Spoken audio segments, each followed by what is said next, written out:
प्यारे भाइयों, बहनों और मेरे प्यारे बच्चों,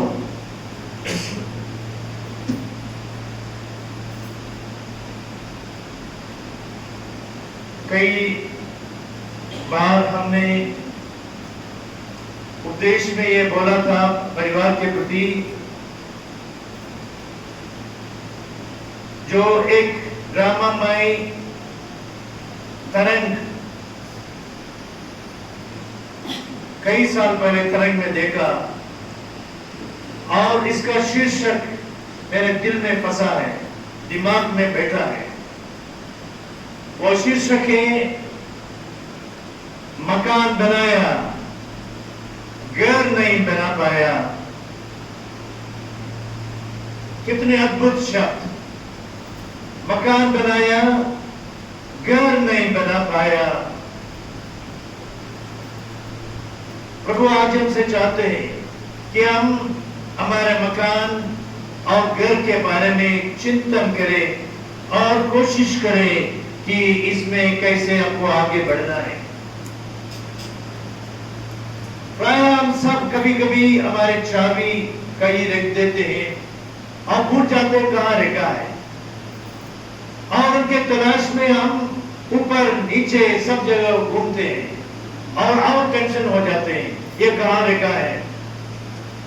और कहीं नहीं पाने से आप ठंडी दिमाग से थोड़ा सोचने लगता है, मैं कहाँ गया पहला, उसके बाद कहाँ गया, उसके बाद मैंने क्या किया, उसके बाद मैंने क्या कुछ खोला है। तभी पता चलता है ये कहाँ रखा है। मिल जाता है लेकिन दौड़ धूप में याद नहीं होता है। इसलिए हमको देखना चाहिए ये मकान का और घर का चाबी हम कहाँ घूम गया है। सुकून और शांति और पवित्रता का जो चाबी है, इसको हम कहाँ घूम गया है। पारिवारिक एकता और अटूट संबंध का चाबी कहाँ घूम गया है। हम तो दौड़ धूप न करें, आराम से मनन करें, चिंतन करें और देखें कहाँ रखा है और किस प्रकार हमको इसको ढूंढना है। कहा गया है, success of marriage is not in finding the right partner but in being the right partner. शादी का, घर का सफलता इसमें नहीं, मुझे एक उपयुक्त साथी मिल गया, उपयुक्त साथी मिल गया और बहुत खुश हूं। लेकिन शादी विवाह में परिवार की सफलता उपयुक्त साथी बने रहने में, वो एक सबसे बड़ा चुनौती, बने रहने में उपयुक्त साथी। पिछले साल विश्व भर का रिसर्च करके उन लोग अवलोकन किया शादी के बारे में, और ये पाया गया कि करीब विदेशों में करीब 60% शादीशुदा लोग डाइवर्स लेते हैं। करीब 60% से ऊपर लोग एक दूसरे छोड़कर दूसरे स्त्री या पुरुष के साथ रहना शुरू करते हैं। और भारत में हम लोग उतना कम नहीं है, लेकिन इतना ज्यादा प्रतिशत नहीं हो सकता है। फिर भी हम बहुत जगह देख चुके हैं कि कई लोग शादी के 1 साल बाद, शादी के 5 साल के बाद तलाक के लिए आगे जाते हैं। और ऐसा भी लोग परिवार है जहां तलाक भी नहीं है, सब कुछ बाहर से ठीक है लेकिन अंदर से ठीक नहीं। एक ही छत के नीचे अनजाने लोग रहते हैं और इसका परिणाम, सबसे ज्यादा परिणाम ये छोटे बच्चों पर है। ये बच्चा देखना चाहते हैं निशान, बच्चा देखना चाहते हैं आपका अनुकरणीय व्यवहार, बच्चा आपसे सीखना चाहते हैं परिवार का मकसद क्या है। आपके बच्चा आपका ही नकल करेगा, जैसे टीचर का नकल स्कूल में करते हैं वैसे आपके बच्चा वही करेगा। इसलिए हम सबों को ढूंढना है ये चाबी हम कहाँ रखा है, कहाँ रखा है, इसके लिए कहाँ ढूंढना है। और याद आएगा हम फ्रिज के ऊपर रखा है, याद आएगा हम किचन में रखे और कहीं बाहर गया है, याद आएगा कोई पुस्तक के नीचे हम जल्दी बल्दी में रखा है, हम हमारे लिए बहुत बार होता है। तो आज हम ईश्वर से कृपा मांगेंगे कि हमारा शादी, हमारा परिवार जैसे प्रभु चाहते वैसे बने। उत्पत्ति ग्रंथ में स्पष्ट रूप से लिखा है ईश्वर की क्या योजना है। ईश्वर की एक ही योजना है, पति और पत्नी एक हो जाए, उपयुक्त साथी बनकर। सबसे बड़ा सर्जन प्रभु है, सबसे बड़ा सर्जन। उन्होंने सर्जरी किया और हड्डी निकाला पसली से और उनको बनाया स्त्री को। पुरुष और स्त्री का संबंध के महत्व देने के लिए एक दूसरे का पूरक है, एक दूसरे का उपयुक्त सहभागी है, और ये ईश्वर की योजना और कुछ नहीं है। और समाज इस योजना पर टिके हैं। जितना परिवार में ये संबंध ठीक नहीं है, उतना वह परिवार कमजोर होते जाएंगे और उतने आने वाले पीढ़ी पीछे हटते जाएंगे। और कई बच्चे पढ़ाई में ठीक नहीं होने का, व्यवहार में ठीक नहीं होने का एक ही कारण है, एक ही कारण, कोई आदर्श माता पिता नहीं मिलते हैं, आदर्श माता पिता नहीं मिलते हैं। मैं कई बार देश विदेश में शादीशुदा लोगों के लिए सेमिनार आयोजित किया हूं और उसमें मेरा एक सेशन है 5 लव लैंग्वेजेस। 5 लव लैंग्वेजेस एक पुस्तक का शीर्षक है। इसको लिखा है गैरी चैपमैन। Gary Chapman. इसका अनुवाद हिंदी में भी है, अंग्रेजी में भी है। आपसे मैं चाहूंगा जो जिनको पढ़ना है आप खरीद लीजिए, हिंदी में भी है। 5 लव लैंग्वेजेस।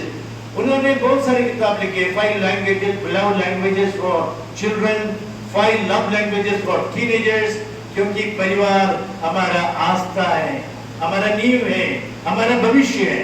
इससे बढ़कर कुछ भी नहीं है, कुछ भी नहीं है।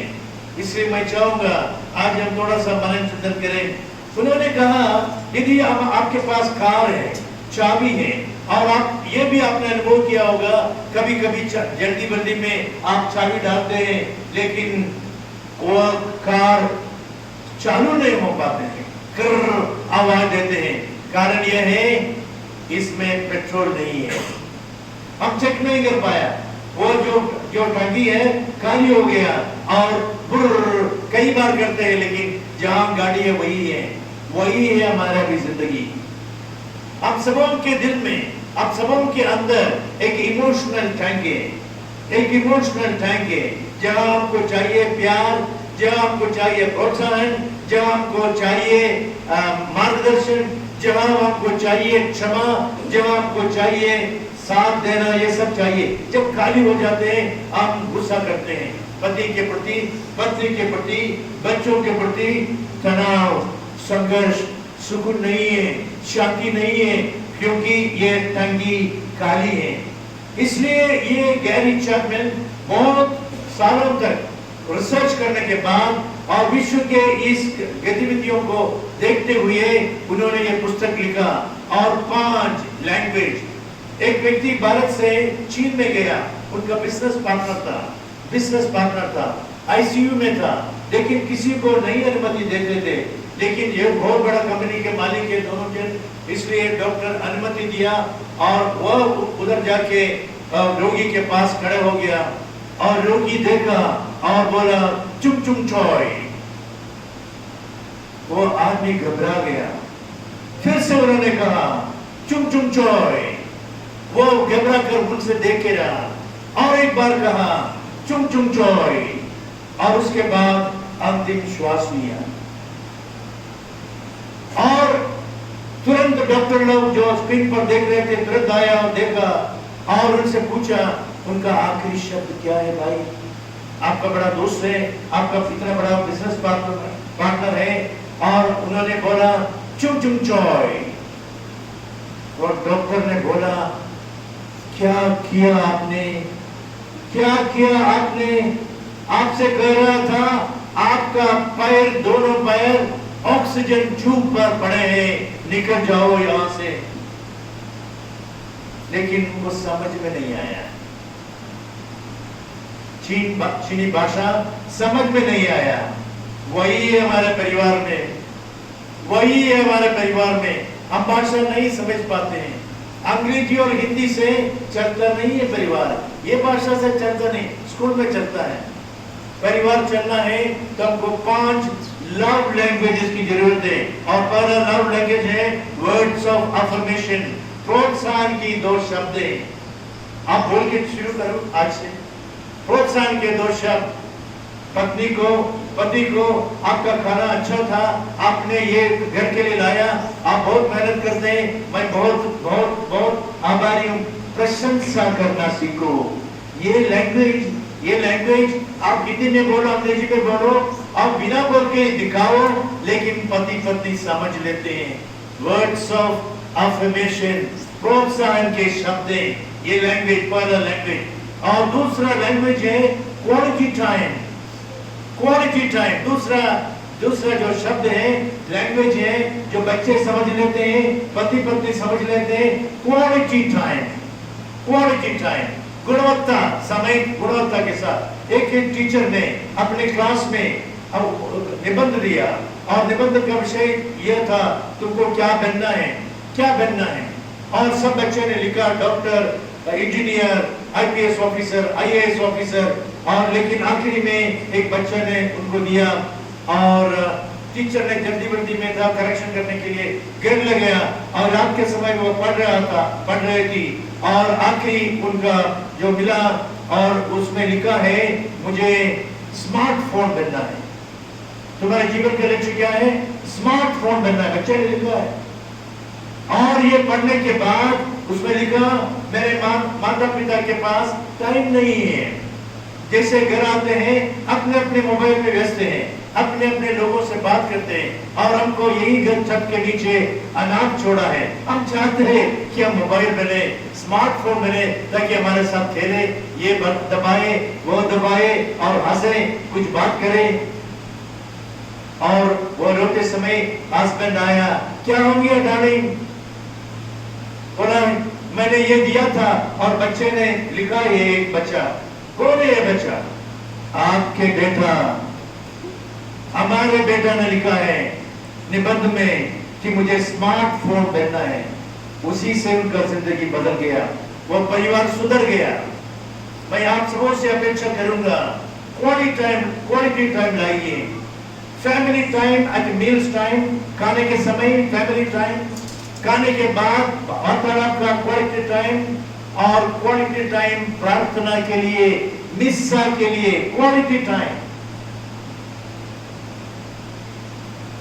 साम स्तोत्र ग्रंथ में अध्याय 137 में वाक्य 1 में लिखा गया है, unless the Lord builds, all those who labor, they labor in vain। जब तक ईश्वर नहीं बनाते हैं, तब तक कारीगर व्यर्थ में ही काम करते हैं। Allow the Lord to build you and give you quality time। And third है receiving gifts, receiving gifts। कौन नहीं चाहते थोड़ा सोच समझ कर एक गिफ्ट ला कर दे, बर्थडे के समय, शादी के वर्षगांठ के समय, और या अन्य कुछ अवसर पर, या बिना अवसर का भी कुछ सरप्राइज गिफ्ट दे, ये भी दिखाते हैं आप ख्याल करते हैं, आप ख्याल करते हैं। और चौथा है acts of service, acts of service, कि दूसरों के प्रति हम सर्विस दे, सेवा करें।